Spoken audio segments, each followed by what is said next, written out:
Good morning, all. In the last session of place of supply, I have completed with section 13 subsection 8 of IGST Act.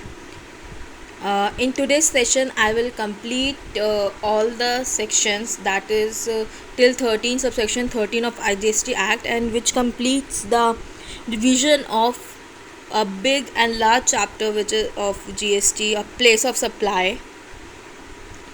And so let's get start with section 13 subsection 9 of IGST Act, which talks about the place of provision of service of transportation of goods other than by way of mail or courier. ठीक है, it is other than by way of mail और courier. आपने 12 subsection, अगर आपने section 12 पढ़ा होगा, there is a section 12 subsection 8 which also talks about the place of provision of service of transportation which includes the by way of mail or courier. ठीक है, मैं इसलिए रिलेट करा रही हूँ कि आप जब इसको रिवाइज़ कर रहे हैं तो इसको आप रिलेट करके पढ़ सकें तो अंडरस्टैंडिंग और अच्छी रहेगी. ठीक है, इसमें फ़र्क और उसमें सिर्फ इसी का ही होता है कि उसमें एक लोकेशन ऑफ सप्लायर और either the location of recipient outside India होता है. सिर्फ यही डिफरेंस होता है और थोड़ा जगह प्रोविजंस में भी डिफरेंस होता है, बट लेकिन अगर आप रिलेट करके इसे पढ़ेंगे तो बहुत अच्छे से अंडरस्टूड होगा. ठीक है, ये 12 सबसेक्शन 8 के साथ रिलेट करके पढ़िएगा तो और अच्छे से अंडरस्टैंड होगा. तो इस केस में the place of supply of service क्या होगी? आपकी गुड्स की डेस्टिनेशन. ठीक है, क्या होगी? The destination of such goods. In case the place of provision of service of transportation of goods in section 13 other than by way of mail or courier, the place of supply of service will be the destination of such goods. ठीक है, अब देखिए transshipment of goods है. Transshipment of goods आपका ये थोड़ा सा topic जो है, there is a topic in customs act which is transit and transshipment of goods. ठीक है, अब मैं इसे इलस्ट्रेशन के थ्रू ही आपको इन दोनों का डेफिनेशन क्लियर कर दूंगी. ठीक है, एग्जाम्पल नंबर 68 है. एक वेसल भीष्म है जो sailing from USA to Australia जा रहा है. यूएसए से ऑस्ट्रेलिया जा रहा है, इंडिया के थ्रू. उसने various types of capital goods carry कर रखे हैं जिसका नाम है A, B, C and D. And A and B are destined to Mumbai airport. A and B जो है वो मुंबई एयरपोर्ट पे डेस्टिनेशन है. On account of submission of bill of transshipment, product A transship to Chennai port as ultimate destination in India and product B transship to Sri Lanka. अब आपके जो product A and B हैं वो ट्रांसशिप्ड हो गए अनदर वेसल में change होके अलग अलग जगह में. ठीक है, A and B का डिस्टाइन मुंबई में ज़रूर हुआ, बट लेकिन वो अलग अलग जगह डिस्टाइंड हो गए. एक आपका हो गया चेन्नई पोर्ट में, एक हो गया आपका श्रीलंका में. तो ये ट्रांसशिपमेंट ऑफ गुड्स कहते हैं इसको हम. ठीक है, और ट्रांजिट वो हो गए C and D जो बिना वेसल चेंज किए USA से ऑस्ट्रेलिया तक पहुँचे हैं.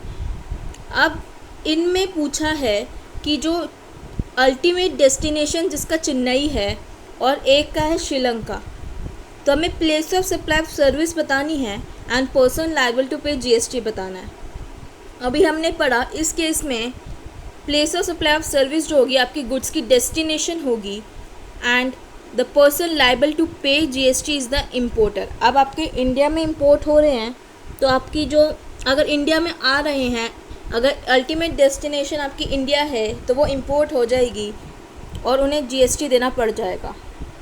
ठीक है, in the given case Chennai आपका प्लेस ऑफ सप्लाई होगा क्योंकि अल्टीमेटली प्रोडक्ट A ही है जो डिस्टाइन होने के बाद उसका अल्टीमेट लोकेशन इंडिया में है, और जो प्रोडक्ट B है वो श्रीलंका चलेगा, मींस उसका इंडिया पे कोई इम्पैक्ट नहीं है. तो अल्टीमेट जो A है वो आपका इंडिया में डेस्टिनेशन हो रहा है, तो आपको चेन्नई की इंपोर्ट ड्यूटी देनी पड़ेगी और IGST के साथ, या आप कस्टम्स में भी पढ़ेंगे. और product B transship to Sri Lanka हुआ है तो इस पर इंपोर्ट ड्यूटी नहीं जाएगी, वो सीधा इंडिया से कोई लिंक नहीं होगा उसका.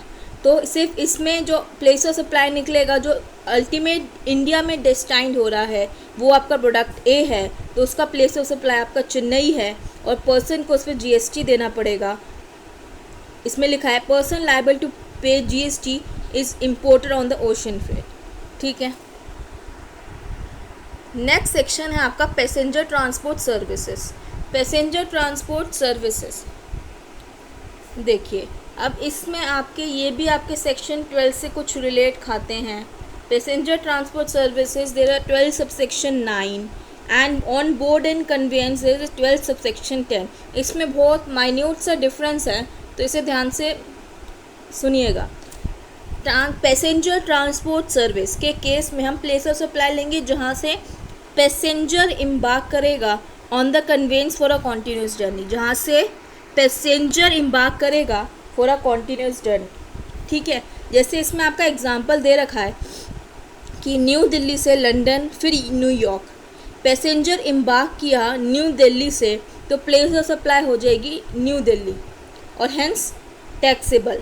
पैसेंजर इम्बार्केशन इज़ इम्पोर्टेंट, कहाँ से वो फ्लाइट चली है is not important here in case of passenger transport services, but in case the services provided on board convince,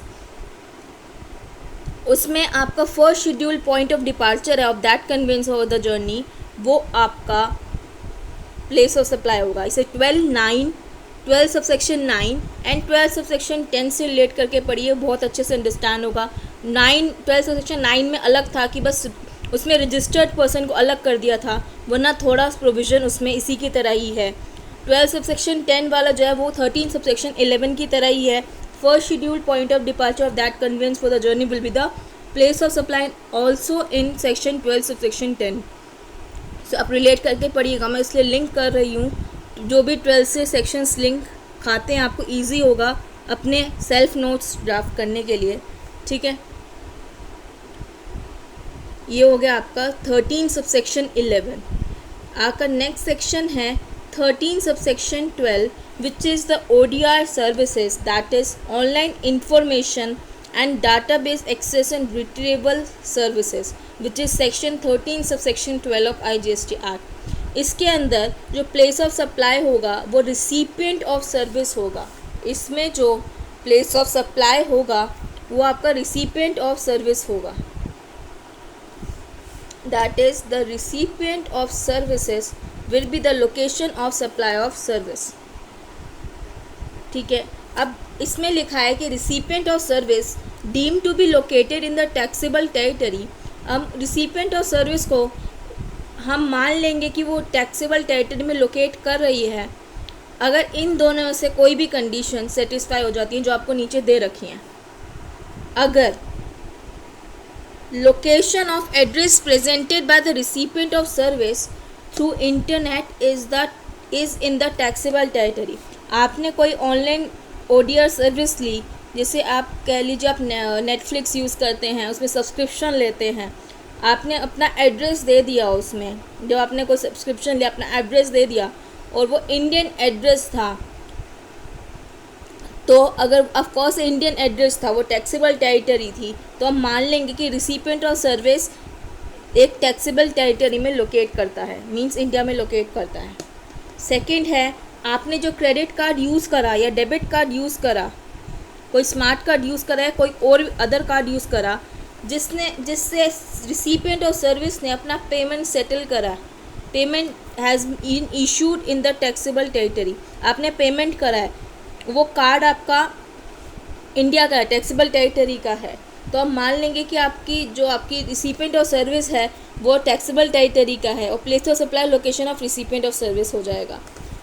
third case है, बिलिंग एड्रेस आपने जो दिया है उसमें वो टैक्सेबल टेरिटरी में है।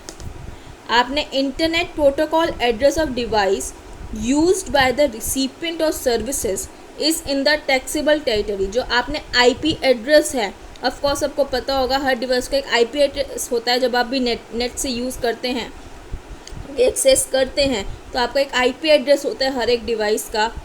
वो अगर टैक्सेबल टेरिटरी का है तो हम मान लेंगे कि रिसिपिएंट ऑफ सर्विस जो है वो टैक्सेबल टेरिटरी में लोकेट करता है।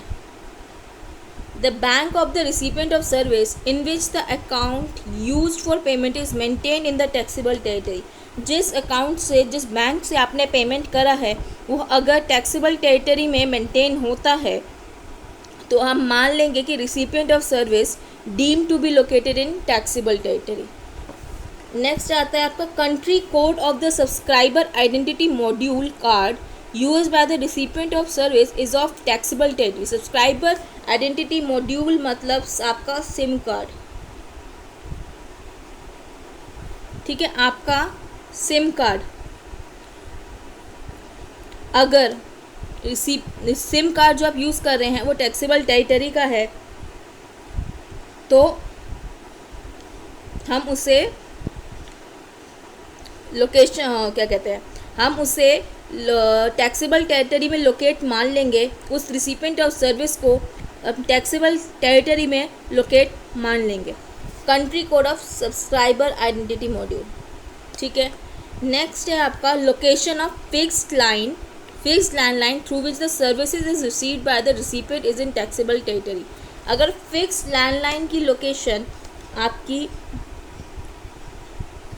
जिसके थ्रू रिसिपिएंट सर्विस रिसीव कर रहा है वो टैक्सेबल टेरिटरी में, हम मान लेंगे कि रिसिपिएंट टैक्सेबल टेरिटरी में है, वो लोकेट टैक्सेबल टेरिटरी में ही कर रहा है, भले ही वो उसने अगर एड्रेस जैसे एड्रेस दे दिया, भले ही वो बाहर कहीं रह रहा है बट उसने जो एड्रेस दिया वो उसने टैक्सेबल टेरिटरी का दे दिया, तो मान लेंगे हम, भले ही वो कहीं और है बट वो मान लेंगे कि वो टैक्सेबल टेरिटरी में लोकेट कर रहा है, ठीक है। ये सब आपको थोड़े याद करने पड़ेंगे, ठीक है, और बहुत आसान है, डेली लाइफ से रिलेट करते हैं, तो अब इसे ऐसे डेली लाइफ से रिलेट करके पढ़ेंगे तो आई थिंक आजकल तो वैसे भी डिजिटल का बहुत ज़्यादा यूज़ हो गया है, तो ये सब याद करना तो इतना मुश्किल मुझे लगता नहीं कि होगा।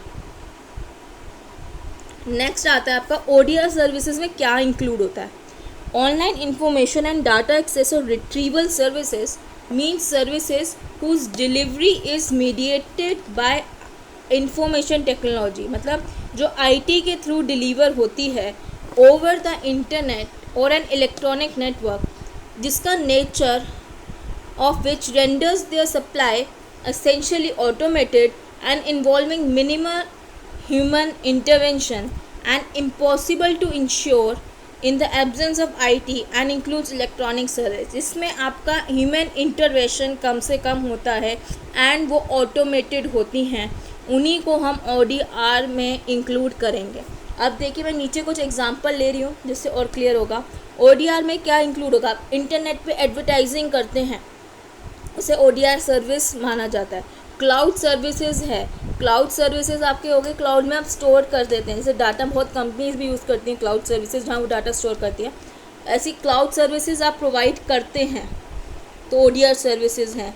प्रोविजन ऑफ ई बुक्स हो गई आपकी, अमेज़ॉन किंडल आपकी, मूवी हो गई, अमेज़ॉन प्राइम पे आप सब्सक्रिप्शन लेते हैं आपको एक्सेस हो जाता है डाटा। म्यूज़िक है आपका, विंक म्यूज़िक है आपका, गाना है, जियो सावन है, आप कहीं ना कहीं आप कहीं में कुछ गानों को सुनने के लिए आपको सब्सक्रिप्शन लेना ही पड़ता है, ठीक है। सॉफ्टवेयर है एंड अदर इंटेंजिबल्स थ्रू, ये सारे इंटेंजिबल होते हैं, थ्रू टेलीकम्युनिकेशन नेटवर्क्स और इंटरनेट, प्रोवाइडिंग डाटा और इंफॉर्मेशन रिट्रीवल और अदरवाइज टू एनी पर्सन। आपने डाटा वही रिट्रीवल सर्विस या अदरवाइज आपने कोई भी इंफॉर्मेशन एक्सेस करने को दी to any person electronic form through a computer network. Online supplies of digital content, अभी पढ़ लिया, online supplies of digital content, data storage की आप डिजिटल डाटा स्टोरेज की सर्विस देते हैं, ऑनलाइन गेमिंग की सर्विस देते हैं, ये सारी सर्विसेज आपकी ODR में इंक्लूड होंगी। अब क्या एक्सक्लूड होंगी, supplies of goods where the order and processing is done electronically, जैसे आप अमेज़ॉन से कुछ मंगाते हैं, फ्लिपकार्ट से कुछ मंगाते हैं तो ऑफकोर्स आपके पास गुड्स आते हैं, इसमें कोई इंटेंजिबल चीज़ नहीं है, ह्यूमन इंटरवेंशन इन्वॉल्व है। आप भले ही आप लॉगिन करके सारा ऑर्डर प्रोसेस करते हैं बट एट द एंड आपके पास गुड्स आते ही हैं, ठीक है। Supplies of physical books, newsletters, newspapers और जर्नल्स, आप फिज़िकल बुक्स, न्यूज़लेटर्स, न्यूज़पेपर्स और जर्नल सप्लाई करते हैं। Services of lawyers and financial consultants who advise clients through email, जो भी लॉयर्स या फाइनेंशियल कंसल्टेंट्स ईमेल के थ्रू एडवाइस करते हैं, ऑफकोर्स वो ऑटोमेटेड नहीं है, minimal human intervention and automated is also required. हम आगे थोड़े से एग्जांपल्स देखेंगे जिससे क्लियर हो जाएगा कि ODR कौन सी होती है और ODR कौन सी नहीं होती है। बुकिंग सर्विसेज और टिकट्स टू एंटरटेनमेंट इवेंट्स आप यात्रा.com पे करते हैं, ठीक है, ओला है। आगे एजुकेशन और professional courses where the content is deliver by teacher over the internet और एन इलेक्ट्रॉनिक नेटवर्क। ठीक है, एजुकेशनल और professional courses where the content is delivered by teacher over the internet और एन इलेक्ट्रॉनिक नेटवर्क। आप कोई educational या professional courses provide करते हो जहाँ कंटेंट जो है वो जैसे आप लाइव क्लास कह लो, content deliver by teacher over the internet और एन इलेक्ट्रॉनिक नेटवर्क। बट अगर प्री रिकॉर्डेड लेक्चर्स आप प्रोवाइड करते हैं, याद होता है आप वेबसाइट पे प्री रिकॉर्डेड लेक्चर्स कर रहे हैं, ऑफकोर्स आप पे करेंगे, आप सब्सक्राइब करेंगे उसको कोर्स को, तभी आपके पास वो एक्टिव होगा। और इसमें कुछ में इंटरवल्स भी होते हैं कि इतने घंटे के लिए होगा, उसके बाद वो ऑटो लॉक हो जाएगा। तो जहाँ पे ऑटोमेशन इन्वॉल्व है वही चीज़ आपकी ODR में आएगी। जहाँ आप लाइव क्लासेस दे रहे हैं ऑफकोर्स आपको प्रेजेंट होना पड़ेगा, वो चीज़ आपकी ODR में इंक्लूड नहीं है। Offline physical repair services of computer equipment, आपने ऑफलाइन फिजिकल रिपेयर सर्विसेज दी of computer equipment, offline physical repair offline दी हैं तो एक्सक्लूड होगा। Advertising services and newspapers on posters and on television, आपने एडवर्टाइजिंग की सर्विसेज दी है न्यूज़पेपर्स में, पोस्टर्स में एंड ऑन टेलीविजन पे। ठीक है, तो ये ODR में एक्सक्लूड हो जाएगा। नेक्स्ट आता है आपके एग्जांपल्स हैं कि whether example of services whether और not ODR services.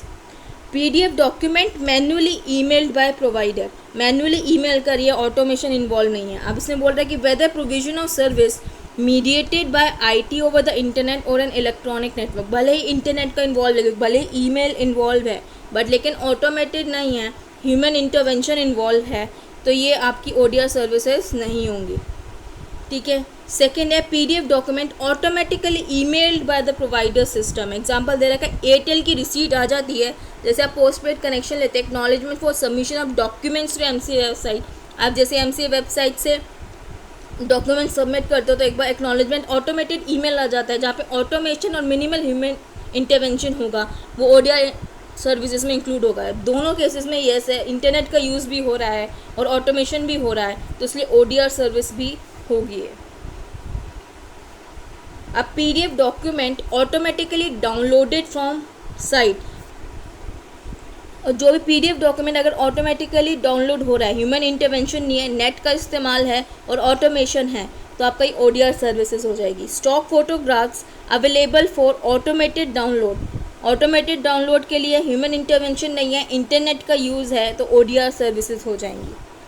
Online course consisting of pre recorded videos and downloadable videos, हमने बोला प्री रिकॉर्डेड वीडियोज़ हैं जहाँ पेमेंट करेंगे आपको एक्सेस करने का राइट मिल जाएगा, उस केस में आपका ऑटोमेटेड भी है, आपका ड्यूरेशन अगर ख़त्म हो गया तो ऑटो लॉक्ड हो जाएगा, तो ये सारे ऑटोमेटेड भी है और इंटरनेट का यूज़ भी है, तो ये ODR सर्विसेज हो गई। जैसे इसमें लिखा है on account of pressing by button pre recorded video lectures automatically available on screen, same example.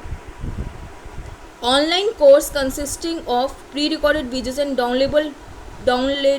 Downloadable PDFs plus support from a live tutor for those students who miss live classes।